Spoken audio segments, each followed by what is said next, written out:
Bonjour les enfants, aujourd'hui je vais vous raconter l'histoire de Poco et la rivière aux crocodiles. Alors, Poco était une petite fille, la plus petite de son village. Elle n'avait ni papa, ni maman, ni frère, ni sœur. Car Poco était aussi la plus seule de tout son village. Le chef avait désigné Bouala, la belle-mère de Poco, pour prendre soin de la fillette. Mais la vieille femme était encore plus méchante qu'un lion enragé. Elle n'offrait jamais rien à manger à Poco, mais lui donnait de grands coups de bâton et l'obligeait à travailler du matin au soir.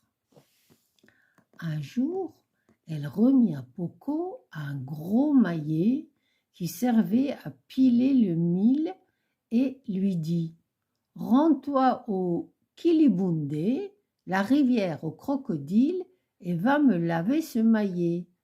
Ramène-le-moi si propre que je puisse me voir dedans.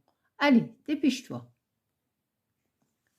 Désespérée, la petite Poco éclata en sanglots. Elle n'en croyait pas ses toutes petites oreilles. La rivière était très éloignée, mais aussi très dangereuse. Elle regorgeait de serpents, crocodiles et autres animaux féroces. Voilà est décidément trop méchante, se dit-elle. En m'envoyant là-bas, elle sait bien qu'elle ne me reverra plus. Tous ceux qui se sont aventurés jusqu'à la rivière aux crocodiles n'en sont jamais revenus. Toutefois, la fillette redoutait tant les colères de sa méchante belle-mère qu'elle partit pour le Kilibundé.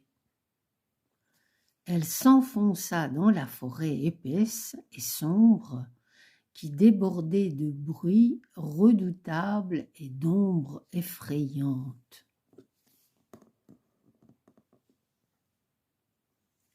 En chemin, au cœur de la nuit et au fin fond de la brousse, elle tomba nez à nez avec un lion féroce. Le fauve dévoila ses crocs redoutables et gronda dans un rugissement terrible. « Qui es-tu ? Où vas-tu » Poco, malgré sa peur effroyable, parvint à chanter d'une voix douce et mélodieuse. « Poco est mon nom. Je n'ai pas de mère. Je vais à la rivière pour laver ce maillet. À la rivière aux crocodiles, ma belle-mère m'a envoyé.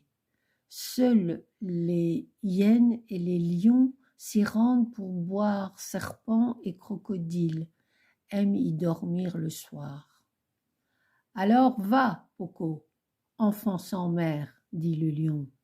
Tu n'as plus rien à craindre. Je m'appelle Ouassa et je veillerai à ce que tu ne sois pas inquiété par les lions et les hyènes lorsqu'ils boivent. » La petite Poco poursuivit son chemin et finit par découvrir, dissimulée derrière d'épaisses broussailles, la rivière qu'elle redoutait tant. Un crocodile, vieux et répugnant, fit jaillir d'un bond sa tête hors de l'eau, tout en faisant claquer ses dents longues et pointues comme des poignards. Il s'écria « Qui es-tu ? Où vas-tu » Poco, malgré sa peur effroyable, parvint à chanter d'une voix douce et mélodieuse la même chanson. « Alors va, Poco, enfant sans mère, répondit le crocodile, tu n'as plus rien à craindre. Je m'appelle Pulo Kanga et je veillerai à ce que tu ne sois pas inquiété par les serpents et les crocodiles qui dorment dans la rivière. » Rassurée, la fillette s'agenouilla au bord de l'eau et y plongea son lourd maillet. mais ses mains étaient si petites et son maillet si gros qu'il glissa, s'échappa et disparut d'un coup dans la rivière. Ah, voilà. Poco éclata en sanglots. Il lui était impossible de rentrer chez elle sans son maillet. Soudain, le crocodile, armé d'un large sourire, bondit et lui tendit un nouveau maillet, tout propre et entièrement incrusté d'or et d'argent. « Prends ce maillet et emporte-le chez toi, Poco, enfant sans mère. Montre-le à tout ton village afin que chacun sache que le grand Kilibundé, roi de la rivière aux crocodiles, est ton ami. » Poco le remercia.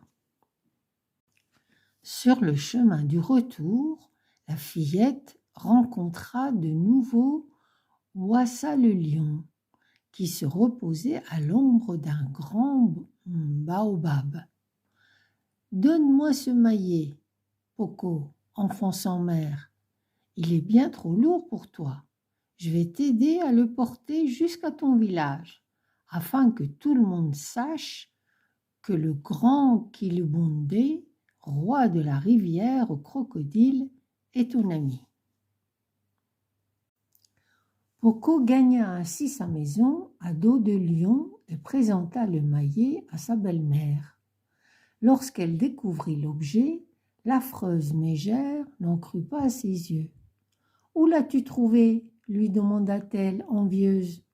La petite fille répondit simplement qu'elle l'avait trouvé dans la rivière aux crocodiles. La méchante belle-mère s'empara alors d'un autre vieux maillet et s'empressa de gagner la rivière. La jalouse comptait bien faire la même heureuse retrouvaille. Tandis qu'elle s'enfonçait dans la brousse, elle aperçut le lion Wassa qui venait à sa rencontre. « Qui es-tu ? Où vas-tu » rugit-elle, en se léchant les babines avec appétit. La méchante femme, pétrifiée d'effroi, ne parvenait pas à articuler un seul mot. Elle prit ses jambes à son cou et disparut derrière d'épais feuillages. Le lion, la voyant ainsi, déguerpir, riait de tous ses crocs. Une fois parvenue à la rivière, elle fit une seconde et fâcheuse rencontre. Pulokanga, le crocodile, surgit entre les hautes herbes, la gueule béante et les yeux vengeurs. Il grogna. « Qui es-tu et où vas-tu » La méchante femme, glacée d'horreur, prit ses jambes à son cou et tenta de fuir en longeant la rivière. Mais sa course ne fut pas longue. Elle fut bien vite encerclée par les lions, les hyènes, les crocodiles et les serpents du Kilibundé. Tous les habitants de la rivière lui chantèrent en chœur. « Poco, l'enfant sans mère, peut venir laver son maillet à la rivière, car le grand Kilibundé, roi de la rivière, est son ami. Mais pour toi, méchante femme, Kilibundé signifie la mort. » Et voilà, elle est morte, elle était méchante.